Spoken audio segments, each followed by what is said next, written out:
एक समय की बात है, भगवान गौतम बुद्ध अपने शिष्यों के साथ बैठे हुए थे और उन्हें उपदेश दे रहे थे। तब उन्होंने अपने शिष्यों से कहा, क्रोध इंसान का सबसे बड़ा दुश्मन है।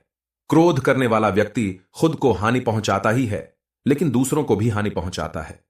वह प्रतिशोध की आग में जलता है और अपने जीवन को बर्बाद करता है। उनके उपदेश खत्म हो जाने के बाद उनके शिष्यों में से एक शिष्य खड़ा होता है और उसे बोलता है, तू एक ढोंगी है। तेरी बातें मनुष्यों के रहन सहन से विपरीत है। तू जो भी कहता है उसे अपने जीवन में अनुसरण नहीं करता और दूसरों को यह सब करने कहता है। जब उसका वह शिष्य गौतम बुद्ध को उल्टी सीधी बातें कह रहा था, तब गौतम बुद्ध ने कोई प्रतिक्रिया नहीं दी और वे शांत बैठे थे। लेकिन ऐसे में वह व्यक्ति और भी ज्यादा गुस्सा हो गया और गुस्से में आकर उसने गौतम बुद्ध के मुंह पर थूक दिया। इसके बाद भी महात्मा गौतम बुद्ध को गुस्सा नहीं आया और वे शांत थे। उन्होंने अपने चेहरे से थूक को पोंछा और वह चुपचाप बैठ गए। यह सब देखकर उस शिष्य को समझ नहीं आया कि वह क्या करेगा। गुस्से में आकर वह उस जगह को छोड़कर चला गया और अगले दिन अपने घर पहुंचा। जैसे ही वह अपने घर पहुंचा, तब तक उसका दिमाग शांत हो चुका था। दिमाग के शांत होते ही उसे इस बात का एहसास हुआ कि उसने कितनी बड़ी गलती की है। उसे पाप हुआ है। वह खुद को मन ही मन कहने लगा, यह मैंने क्या कर दिया? मैंने महात्मा बुद्ध का अपमान किया है। ऐसा पाप मैं कैसे कर सकता हूं? मैंने बहुत बड़ी गलती कर दी। मुझे जाकर उनसे माफी मांगनी होगी। यह कहकर वह तुरंत ही गौतम बुद्ध के पास चला गया, लेकिन गौतम बुद्ध उस स्थान पर नहीं थे। ऐसे में वह शिष्य जगह जगह भटक कर उन्हें खोजने लगा। जैसे ही उसे महात्मा बुद्ध मिले, तो वह उनके पैरों पर गिर गया और उनसे कहने लगा, मुझे माफ कर दीजिए, मुझसे गलती हुई है। मैंने आपका अपमान किया है। मैंने यह बहुत बड़ा पाप किया है। यह सब देखकर गौतम बुद्ध ने उससे कहा, शांत हो जाओ, क्या बात है, मुझे बताओ, तुम कौन हो? गौतम बुद्ध के यह पूछने पर वह शिष्य चौंक गया। वह सोचने लगा कि महात्मा बुद्ध मुझे कैसे भूल सकते हैं? मैंने तो उनका अपमान किया था। यह सोचकर उसने महात्मा बुद्ध से पूछा, मैं वही शिष्य हूं जिससे कल आपका अपमान किया था, और आप इतनी जल्दी मुझे भूल गए?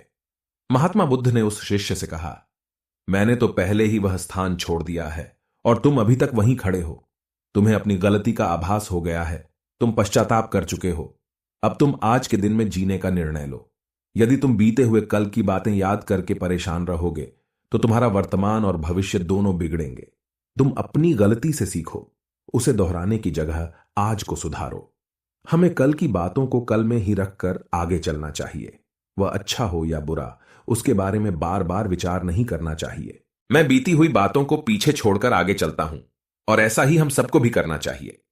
महात्मा बुद्ध की यह बातें सुनकर वह शिष्य और भी ज्यादा प्रभावित हुआ और उनसे बोला, मैं आज से आपकी हर बातों को माना करूंगा।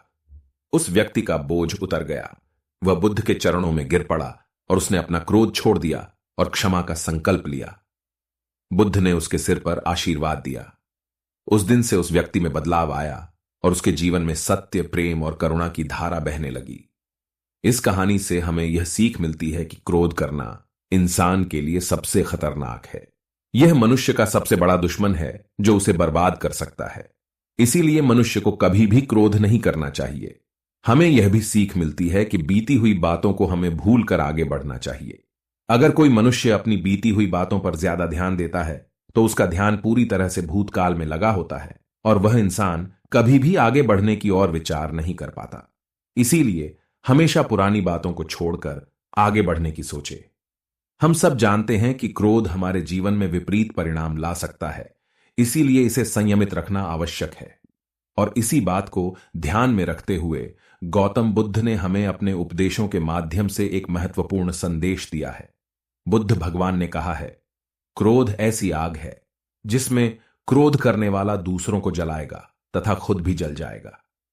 यह बात हमें समझनी चाहिए कि क्रोध हमें नुकसान पहुंचाने के अलावा खुद को भी हानि पहुंचा सकता है। जब हम क्रोध में होते हैं, हम निरंतर तनाव में रहते हैं, मन अस्थिर होता है और हमारी निर्णय लेने की क्षमता प्रभावित हो जाती है। क्रोध हमारे रिश्तों को भी नुकसान पहुंचा सकता है। जब हम क्रोध में होते हैं, तो हम गुस्से में अपने पास वाले लोगों से बदले की भावना रखते हैं और उनसे अन्यायपूर्ण व्यवहार कर सकते हैं। यह हमारे परिवार, मित्र और समाज में दूसरों के साथ अच्छे रिश्ते बिगाड़ सकता है। इसीलिए हमें क्रोध को संयमित रखना आवश्यक है। बुद्ध भगवान ने हमें दिखाया है कि शांति और सुख का मार्ग क्रोध से होकर नहीं जाता है। वास्तविक शांति और सुख का मार्ग अंतर्मन की स्थिति के माध्यम से प्राप्त होता है। बुद्ध भगवान ने हमें यह भी सिखाया है कि हमें पश्चाताप करना चाहिए और गलतियों से सीखना चाहिए। जब हम पश्चाताप करते हैं तो हमारी अज्ञानता और दुष्कर्मों के प्रभाव से मुक्त होने का मार्ग खुलता है। हमें आत्म संयम का विकास करना चाहिए और क्रोध को संयमित रखने के लिए ध्यान और मेधा का विकास करना चाहिए। मेरी प्यारी साथियों, क्रोध हमारे जीवन के विपरीत परिणाम ला सकता है। हमें अपने आप को संयमित रखने की सामर्थ्य प्राप्त करनी चाहिए। हमें पश्चाताप करना और उससे सीखना चाहिए। हमें शांति और सुख की ओर बढ़ने के लाए और क्रोध को नियंत्रित करके अपने जीवन को सुखी और समृद्ध बनाने के लिए प्रयास करना चाहिए। गुस्सा करके हम अपने सामने होने वाली चीजों को सिर्फ एक तरह की नजर से देखते हैं और कई बार ऐसा व्यवहार हमें वो चीजों और नजरियों से दूर रखता है जो कठिनाइयों का सामना करने में सबसे जरूरी होते हैं। यदि आप ऐसी और मजेदार कहानियों और संदेशों को और सुनना चाहते हैं तो हमें सब्सक्राइब करें। नमो बुद्धाय। आपका स्वागत है इस चैनल में।